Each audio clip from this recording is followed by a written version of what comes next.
चलिए आगे कंटिन्यू करते हैं इसमें। तो connecting your network to the internet, thus enabling users on your network to retrieve information from other systems through the world। मतलब अपने नेटवर्क को इंटरनेट से कनेक्ट करना, ये भी रिस्पॉन्सिबिलिटी होती है। ठीक, आप लोकल एरिया नेटवर्क से तो आपकी पूरी कनेक्शन को एस्टेब्लिश करना तो उसकी जिम्मेदारी है ही, लेकिन आपके उस लोकल एरिया नेटवर्क को पूरे वर्ल्ड वाइड वैन से कनेक्ट करने की भी रिस्पॉन्सिबिलिटी। ठीक, configuring WCP communication enabling users to exchange files and electronic mails with remote machine। अपने रिमोट मशीन से कोई भी कम्युनिकेशन एस्टेब्लिश कराना भी इसमें आता है। ठीक, नेटवर्क सर्विसेज में domain name system. DNS is a service that helps node resolve network names into IP address। मैंने आपको पहले ही बताया था DNS क्या होता है, डोमेन नेम सिस्टम क्या होता है। ह्यूमन जो अनस्टेबल लैंग्वेज होती है वो नॉर्मल हम लोग की जो डे टू डे की होती है, इंग्लिश होती है, हिंदी होती है, जो भी हम लोग जनरल वे में ह्यूमंस जिसमें आपस में कम्युनिकेट करते हैं। लेकिन कंप्यूटर्स आपस में कम्युनिकेट करते हैं आईपी एड्रेस के माध्यम से। उनके लिए एड्रेस का मतलब होता है किसी एक नेटवर्क कोई भी एक नोड है, उसको नेटवर्क में जहां भी उसकी एग्जिस्टेंस है उसकी पता लगाने के लिए उसका एड्रेस आईपी एड्रेस कहलाता है। आईपी एड्रेस होते हैं नंबर्स के फॉर्म में, जो कि ह्यूमंस जनरली याद नहीं कर पाते।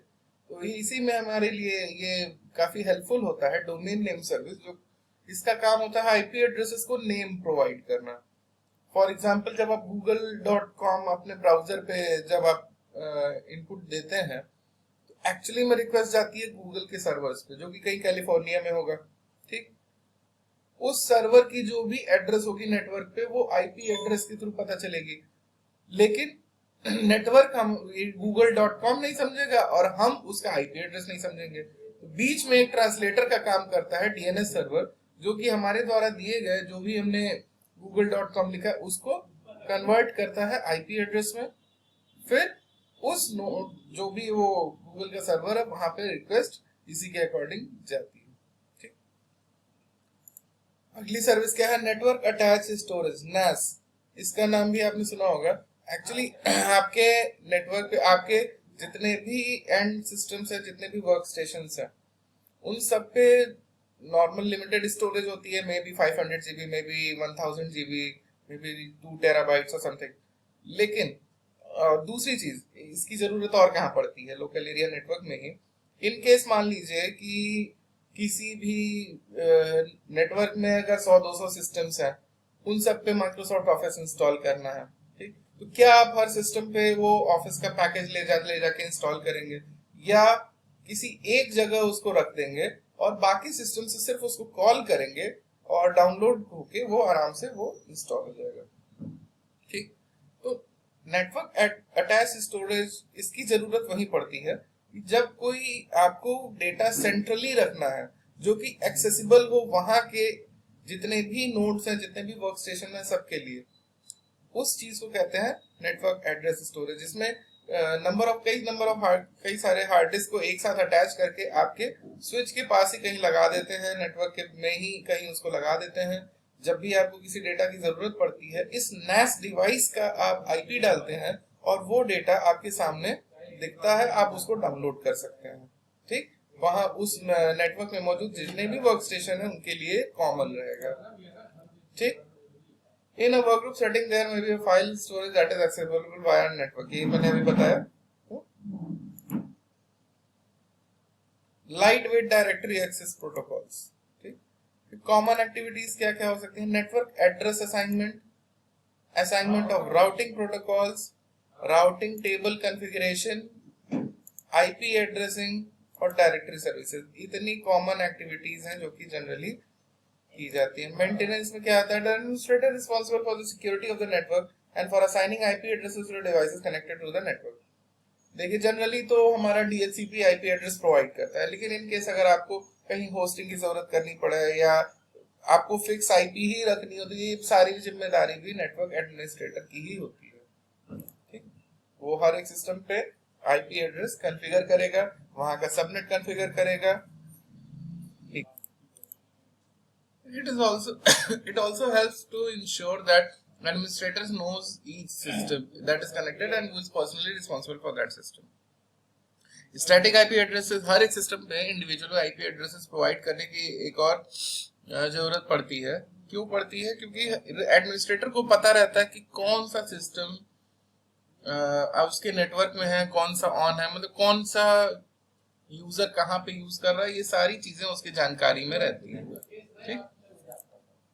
Printer. A printer is a driver which is used to control a print device or the actual physical machine used for printing. Multiple printers can be assigned to a single print device to allow for different privileges.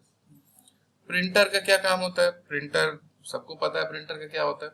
Network में आप printer को install करते हैं जिससे जितने भी और work station से जितने भी यूजर्स हैं उन सब वो सारे इनेबल हो जाते हैं आपके प्रिंटर को इस्तेमाल करने के लिए. फिर आते हैं फाइल सर्वर्स. फाइल सर्वर क्या होता है? A file server is a central storage space on the network. Advantages of using file server include file server, जैसे कि आप मैंने अभी NAS का नाम लिया था, वैसे ही फाइल सर्वर बिल्कुल उसी की तरह होता है. कोई एक सेंट्रल लोकेशन, कोई एक सेंट्रल सिस्टम जिसपे आप अपने सारे डॉक्यूमेंट्स को सेव कर सकते हैं, बैकअप को वहां पे सेव कर सकते हैं और उनपे रिसोर्सेज का आप अलग अलग सिक्योरिटी लेवल लगा सकते हैं. ठीक. Most commonly, a file server will simply be a Windows server with shared folder configured. कोई एक सर्वर जिसपे Windows server operating system install हो, ऐसा कोई मशीन हो सकती है जिसमें अलग अलग लेवल की शेयरिंग की सिक्योरिटी इनेबल हो. VPN gateways, virtual private networks, enable secure encrypted connection. This technology enables people to safely connect to a private network remotely. किसी भी एक प्राइवेट नेटवर्क पे रिमोटली कनेक्ट करने के लिए वो भी सेफली VPN की जरूरत पड़ती है, VPN गेटवेज की जरूरत पड़ती है. A VPN tunnel is created using encryption algorithms, making a secure connection across the internet. बहुत ज्यादा सिक्योर एनक्रिप्टेड एल्गोरिथम्स की मदद से इसको क्रिएट करते हैं. ठीक. फिर आता है intrusion detection system. An intrusion detection system या IDS भी कह सकते हैं, generally detects unwanted manipulation of computer system mainly through the internet. The manipulation may take the form of attack by the crackers. कोई इंट्रूजन, कोई penetration ये detect करने में सक्षम होता है इसी चीज को. इंट्रूजन डिटेक्ट ऐसे सिस्टम्स जो कि किसी भी पेनिट्रेशन को डिटेक्ट कर सकते हैं, अनऑथराइज्ड लॉगिन्स को, मॉलवेयर्स को, ट्रोजन्स को, वर्म्स को डिटेक्ट कर सकते हैं. इनको कहते हैं इंट्रूजन डिटेक्शन सिस्टम. उनमें भी टाइप्स होते हैं, पैसिव और रिएक्टिव. ठीक. In passive system the intrusion detection system sensor detects the potential security breach, logs the information and signals an alert on the console and or owner. ये अपने sensor से जो भी पोटेंशियल सिक्योरिटी ब्रीच होती है उसको detect करता है और जो भी यूजर जो भी कंसोल पे होता है उसको वहां पे डिस्प्ले करता है. In a reactive system also known as intrusion prevention system, the IDS responds to the suspicious activity by resetting the connection or by reprogramming the firewall to block network traffic from the suspected malicious source. इसमें क्या होता है कि ये एक तरह से reactive system भी कह सकते हैं.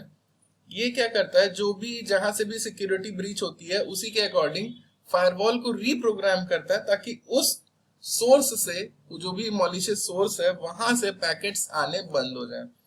दिस कैन हैपन ऑटोमेटिकली और at the command of the operator. ये ऑटोमेटिकली भी हो सकता है इम्प्लीमेंट और ऑपरेटर के कमांड पे भी हो सकता है. IDS evasion techniques, intrusion detection system evasion techniques, bypass detection by creating different states on IDS and on the targeted computer. The adversary accomplishes this by manipulating either the attack itself or the network traffic that contains the attack. ठीक. How network software transfers information देखते हैं. Setting up network software is an involve task. Network software का basically काम क्या होता है, manage करना कि एक पैकेट एक नोड से दूसरे नोड तक कैसे जा रहा है. How transfer information is transferred. Packet he transfer होता है. यहाँ आप डायग्राम में देख सकते हैं, कोई एक होस्ट सेंड कर रहा है जो हेडर मैसेज और एक रिसीव कर रहा है. The basic unit for information to be transferred over the network is referred to as packet. जो ट्रांसफर होता है उस बेसिक इंफॉर्मेशन को क्या कहते हैं? Packet. A packet is organised much like a conventional letter. एक छोटे लेटर की तरह इसको आप रिजेंबल कर सकते हैं। Each packet has a header which corresponds to the envelope. हर पैकेट में एक हेडर होता है। हेडर में क्या होता है? Address of the recipient and sender.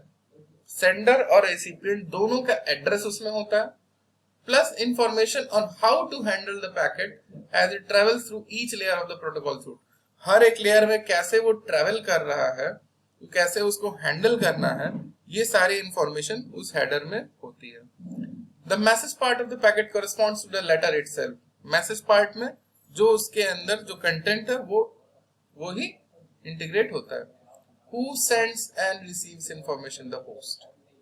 A router is a machine that forwards packets from one network to another. आपको पता है राउटर का काम क्या है?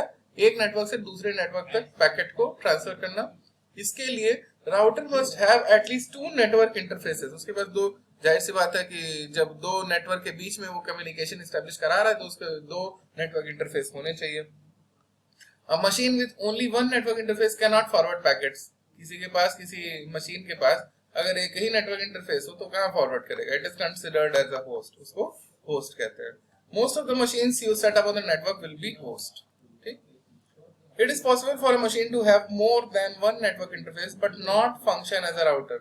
ये भी हो सकता है किसी मशीन के पास एक से ज्यादा इंटरफेस हो लेकिन वो फंक्शन नहीं करेगा राउटर की तरह। This type of machine is called multi homed host. A multi-home host is directly connected to multiple networks through its network interfaces. However, it does not route packets from one network to another. कोई एक machine जो कई सारे resources से connected हो, multiple network से connected हो, लेकिन इसका मतलब ये नहीं कि वो एक नेटवर्क से दूसरे नेटवर्क तक पैकेट भी ट्रांसफर करेगी। ठीक, ऐसे सिस्टम्स को क्या कहते हैं? Multi homed host. कई सारे नेटवर्क से, मल्टीपल नेटवर्क से एक साथ कनेक्टेड। आईपी एड्रेस क्या होता है? ये पहले भी आपको बताया जा चुका है, एक बार और मैं आपको बता दूं। The IP address one of the 2 types of addresses each machine has on TCP IP network. MAC address और आईपी एड्रेस होता है। आईपी एड्रेस उसका पता होता है, मैक एड्रेस उसकी आइडेंटिफिकेशन होती है। This address also gives PL hosted notion of the where the particular host is. कहां पे लोकेशन है वो उसकी इंफॉर्मेशन वहां पे रहती है। Host is located on the network. If you have installed the Solaris operating environment, ये तो सोलारिस का एग्जांपल है डिजाइनिंग का। आगे चलते हैं। हार्डवेयर एड्रेस मैक एड्रेस होता है, बताया जा चुका है आपको। Each host of the network has a unique hardware address which also identifies it to its peers. ठीक, हर एक नेटवर्क, जो भी नेटवर्क अडाप्टर होता है हर एक मशीन का, उसका एक अपना यूनिक एड्रेस होता है, फिजिकल एड्रेस होता है, उसको कहते हैं हार्डवेयर एड्रेस या मशीन एड्रेस। ठीक, और ये यूनिक होता है, आपको पता ही है। एक कोई भी किसी एक नेटवर्क अडाप्टर का मैक एड्रेस किसी दूसरे नेटवर्क अडाप्टर से किसी भी हालत में मैच नहीं कर सकता। ठीक, ये था आपका नेटवर्क एडमिनिस्ट्रेशन। अभी के लिए इतना ही। Thank you.